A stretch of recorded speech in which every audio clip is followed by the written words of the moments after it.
பூசும் கண்ணோடு பேசும் மேகம் என்று அதை போய் பேச வைக்காதே இங்கு நாணம் என்று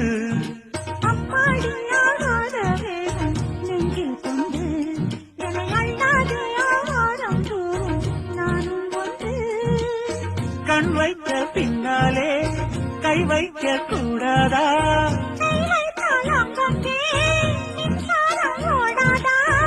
என்ன என்ன அவள் கொண்ட போது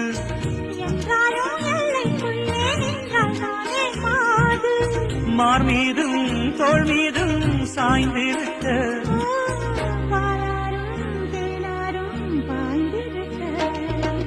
உன்னை வளர்த்து குயிலே நீ என்னை நினைத்து இசை பாடு.